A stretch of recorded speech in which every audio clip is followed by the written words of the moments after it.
Hi guys, welcome back to the workshop. I'm Nick Reeves, and in this video we're continuing the build of a pair of Ben Buckle Novices. Now if this is the first video that you're watching, I'll put a link up here to the first in the series of videos for these. I think in the last video we were talking about doing a bit more covering. Apart from one hatch that hasn't been done on this one, and the rudders and elevators, the models are covered. Which means I can then get on and do the engine and radio install. I don't know how well you'll be able to see, but we've got an engine bay in here that's been fuel proofed. What I've done is I've actually gone round after it's been covered and fuel proofed again, sort of trying to seal the edges where the fuel might get in and get under the covering. It's all fuel proof before covering. But it's always going to be handy to fuel proof again, just trying to seal the edges a bit. So the next stage, while I think about it, one thing I did find when I was covering the tailplanes is what I've got for the rudder push rod is an exit just there for a snake to come out.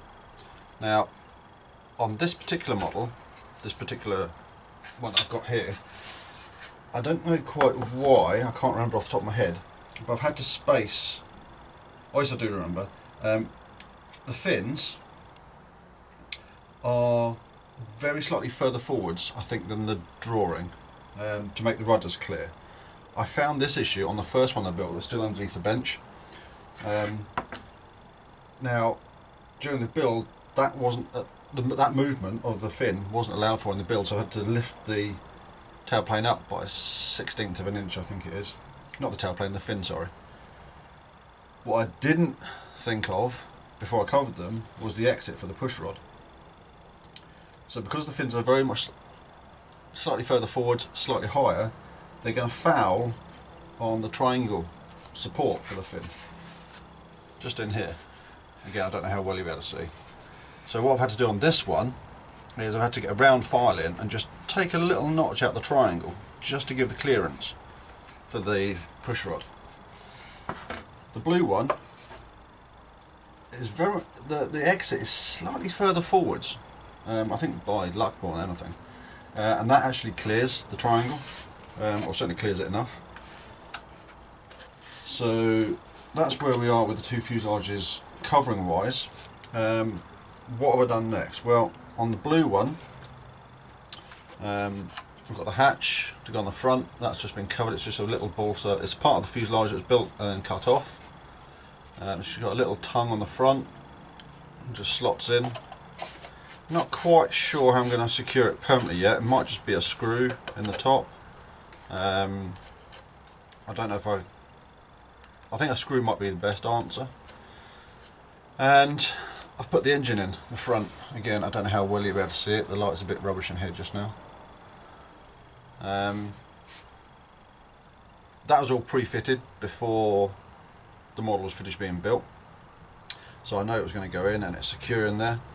One thing I have noticed, and I actually discovered it on the other DC Sabre that's going to go in here, is that the spray bar on the second one was in the wrong orientation. The spray bar's got two holes at 180 degrees to each other.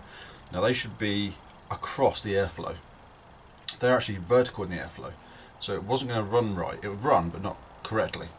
So I've changed the spray bar orientation in the other one, and I've still got to change it in this one.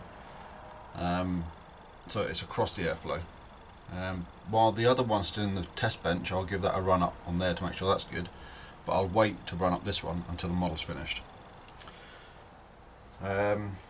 So really the next stage is to get that engine run up when the weather allows. Right this moment while filming, we've got torrential rain. You might not be able to hear it, but we've got torrential rain going on. We've got wind. They haven't called it a storm yet, but it might as well be. So I can't really get outside and do anything with engines.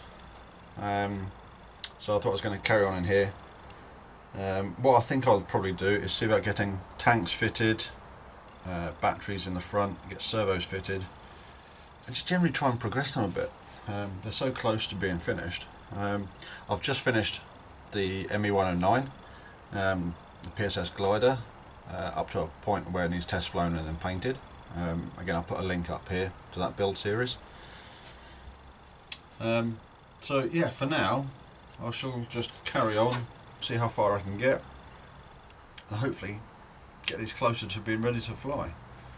I don't know what I've recently, might be because I was at the Nats, I just got more of a not a bug, but the mojo's come back for building and getting models finished, and I want to get the models that are started finished before I start anything else. And I've got a couple of other things I want to get on with, one of which I alluded to in a previous video, involves foam wings.